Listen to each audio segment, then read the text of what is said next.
People used to line up outside that place every morning, not because they were proud of it, but because nobody wanted to admit they'd been there the night before.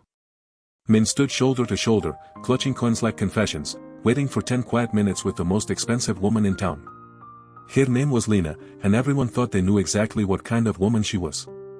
What they didn't know was that on one ordinary afternoon, a young man walked past the line, dropped twice the money on the table, and said he didn't want her body at all, he wanted her to marry him. Lena laughed at first. Not out loud, not dramatically. Used that tired, sideways smile people were when they heard the same lad dressed up in a new suit. She had been doing this long enough to know how men worked, how promises sounded sweetest when they meant nothing, how hope was usually just another trick that cost extra. The man's name was Ethan Hale. Wasn't they drunk? Wasn't they nervous? Didn't they reach for her, didn't they even look at her the way most men did, like they were already halfway undressed in their minds? Just sat there, hands folded, and said, I don't expect you to believe me. I just need you to hear me. Lena assumed it was some new game. So she played her part. She slipped out of her coat slowly, deliberately, the way she'd been taught, then lay back on the bed and waited for the usual. But nothing happened. Instead, Ethan smiled, a little awkwardly, and said, You don't have to do that. He really did come here just to talk. That was new. He told her he owned a small farm outside town. That he lived alone. That every morning he woke up, worked until sunset, and prayed quietly at night for one thing he didn't have. A family. Not a perfect one. Used a real one. Lena stopped smiling. When the time was up, she stood, straightened her dress, and opened the door like she always did. Time's over, she said, polite and distant. You should go. He nodded, thanked her, and left without trying to touch her hand. The next day, he came back. Same money. Same request. Same calm voice asking the same impossible question. On the third visit, something in Lena snapped. She looked at him with the coldest expression she could summon and said, Listen carefully. I don't feel anything for you. You're nobody. No title, no power, no future. Being with you would get me exactly nowhere. Every word landed like it was meant to hurt. And it did. Ethan stood there for a moment, his face tight, like he was holding something together inside his chest, then he turned and walked out without another word. Lena watched him disappear down the street from the window, and that was when the feeling came, unexpected and unwelcome. Regret. Not because she'd lied. But because she hadn't. She wasn't cruel because she despised him. She was cruel because she was afraid. You see, Lena had learned early that believing in men was dangerous. She learned it when she was 13 and her mother and her were thrown out of a house they were never truly welcoming. Her mother tried to sell the jewelry her husband had given her, only to find out it was all fake glass, cheap and empty, just like the promises that came with it. There was no court to go to. No justice to ask for. Used silence, and survival. Her mother did what desperate women sometimes do when the world corners them. And not long after, illness took her away. That was when Lena stopped being a child. She was sold. Passed around. Trapped in rooms where the doors locked from the outside. By the time she escaped one hell, another was already waiting. There was a man once, powerful and twisted, who liked collecting broken things. And after him, others who taught her how to smile while disappearing inside herself. The night she realized just how cruel fate could be was the night her first client turned out to be the man who had abandoned her. Didn't they recognize her? She didn't correct him. So many people deserve to live with their sins unnamed. By the time Lena ended up in the house everyone whispered about, she was already hollowed out enough to survive it. She became the best because being the best meant control, and control meant staying alive. So when Ethan showed up with soft eyes and impossible intentions, her instinct screamed that this was just another trap, prettier than most, but just as lethal. Ethan, on the other hand, had lived a different life. He grew up wealthy but walked away from it when he couldn't stand watching his father grind other people down for profit. He chose dirt under his nails over blood on his conscience. While everyone else chased gold and miracles, Ethan built something slowly, patiently, believing that a good life wasn't found, it was made. The only thing missing was someone to share it with. That was why he prayed. And why, on the day he met Lena in the city, he felt something he couldn't explain but refused to ignore. When Lena finally decided she had to leave the house for good, inspired partly by Ethan's stubborn kindness, she discovered the last cruel lesson that place had to teach her. Money earned there was never really hers. Freedom wasn't for sale.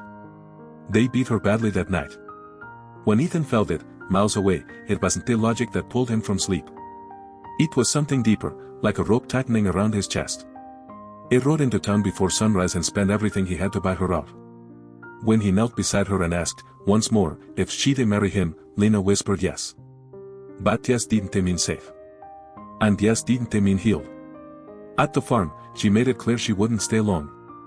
She wouldn't be owned, wouldn't serve, wouldn't give herself away for free ever again. Ethan only said, marriage isn't a cage. And love isn't a transaction. She didn't believe him. Not yet. 3 weeks later, when she could walk without pain, Lena ran. And when Ethan caught up to her, breathless and worried, she slapped him hard enough to leave a mark and screamed that she belonged to no one. He handed her water. And a coat. Then he gave her a choice. 1 mile back, he said quietly, there's a fire, food, and a man who loves you. 19 miles forward, that is the city, and everything you already know. He won't stop you. He turned his horse around and left. That night, Lena walked back. She didn't say thank you. He didn't ask for one. And for the first time in her life, she began to wonder if maybe, just maybe, not all kindness was bait. Lena didn't sleep much that first night back at the farm. Not because the bed was uncomfortable, or because the house made strange sounds, but because silence can be terrifying when you're used to noise, shouting, bargaining, hands always reaching for something. Here, no one wanted anything from her. And that felt wrong. Ethan pretended not to notice. He moved around the house like he always did, quietly, predictably, as if she were just another piece of furniture that had always been there. In the morning, he left a cup of coffee on the table and went outside before she woke up, giving her the dignity of not being watched. That alone confused her. Days passed slowly. Too slowly. Lena insisted on working, not because she enjoyed it, but because stillness made her skin crawl. She collected eggs, pulled weeds, scrubbed floors that were already clean, cooked meals she barely tasted. Ethan tried to stop her at first, worried she was pushing herself too hard, but she looked at him and said, half joking, half serious, if I don't work, I start thinking. And that's worse. So he let her. Their days developed a strange rhythm. They worked together in companionable silence, talked about nothing important, laughed at small, stupid things. Once, when a chicken escaped and Ethan chased it halfway across the field, Lena laughed so hard she had to sit down, the sound surprising even herself. At night, though, things were harder. Lena would dress carefully, deliberately, sit close to Ethan on the bed, let her hand drift where she knew it would have an effect. She was offering what she had always been taught was her only value. Ethan always stood up. Not abruptly, not angrily. Just, gently. He'd clear his throat, say something about needing water, or checking on the dog, then disappear outside, leaving her staring at the wall, embarrassed and oddly angry. She told herself he was lying. That no man could be that patient. That eventually he would want payment. The nightmares came next. Lena would wake up gasping, tangled in sheets, heart pounding like it was trying to escape her chest. Sometimes she screamed. Sometimes she just lay there, eyes open, reliving rooms she thought she'd locked away forever. One night, Ethan heard her crying and sat on the floor outside the bedroom door until morning, just in case she needed him. He never went inside. When she asked him why, weeks later, he shrugged and said, because you didn't invite me. Something in her cracked then. Not enough to break, but enough to let light in. One morning, after a particularly bad night, Ethan took her up the mountain before dawn. They sat wrapped in blankets as the sky slowly changed colors, and he spoke without looking at her. I don't know what you've been through, he said, voice steady but quiet, and I won't pretend I do. But whatever it wasn't your fault. And whatever comes next, you don't have to survive it alone. Lena stared at the horizon, eyes burning. She wanted to believe him so badly it hurt. For a while, things almost felt normal. Almost happy. And that was when the past knocked on the door. The man who arrived one afternoon wasn't a stranger to Ethan, but he might as well have been to Lena.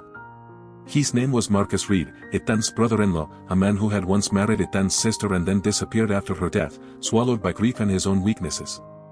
Marcus was charming in the way people are when they want something. He congratulated Ethan loudly, asked too many questions, smiled too often. The moment his eyes landed on Lena, something shifted. She saw it instantly. Recognition. Calculation. Disgust. Later that evening, when Ethan was out fixing a fence, Marcus poured Lena a cup of tea and didn't they sit down. "You know," he said casually, "it's funny how life works. So many people climb up.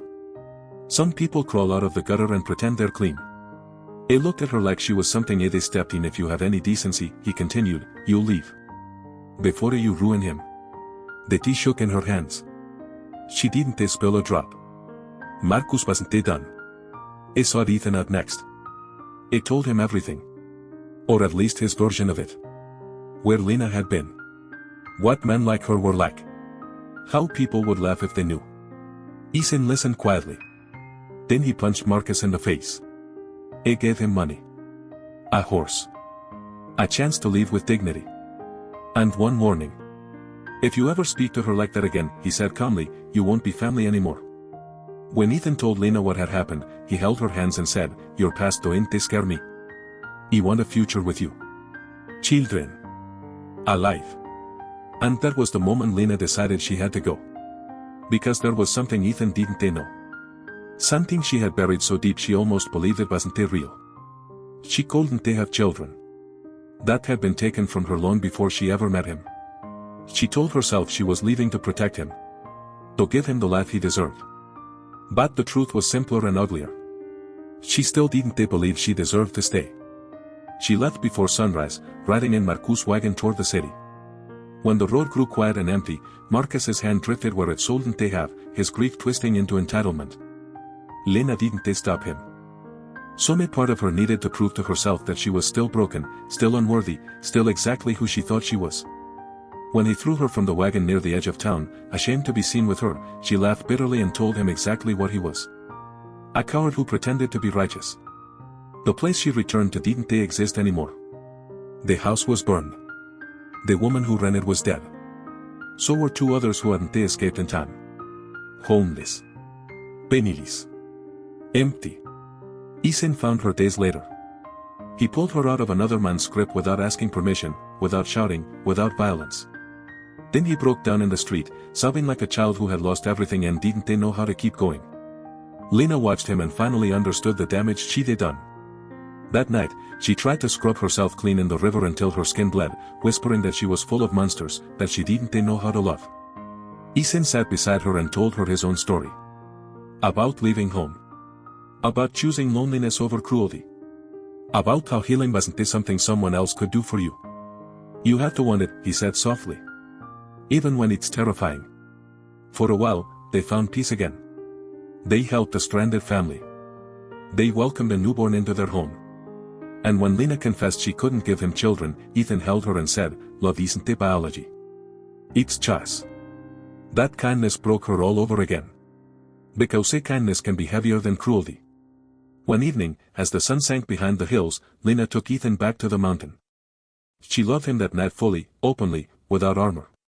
Then she left again. This time, Ethan didn't follow. Because some battles have to be fought alone. What started as an ordinary night quietly became the turning point of two very different lives. She was a young woman living on the edge of survival, carrying a past she never talked about and a future she never planned for. Each day was about getting through the next hour, keeping her guard up, trusting no one. It was the complete opposite, born into wealth, raised with privilege, surrounded by comfort yet strangely disconnected from real life.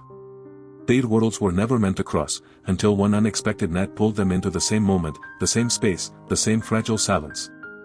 At first, their meeting felt almost accidental, awkward, even a little funny. But beneath the small talk and cautious glances, something deeper began to stir. That single night forced them to see what they had been running from.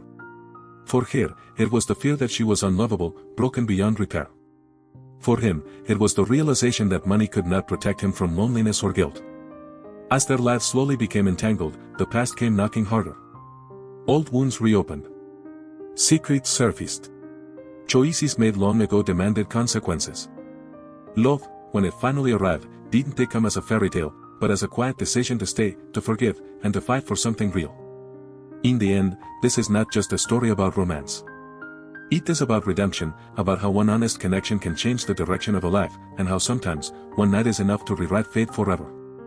Hash chova story will make you cry hash unexpected meeting love story hash when I change it everything hash Richmond Purger love story hash emotional love story hash cinematic love story hash fate change engine counter hash trollovie against us. Hash romantic love story.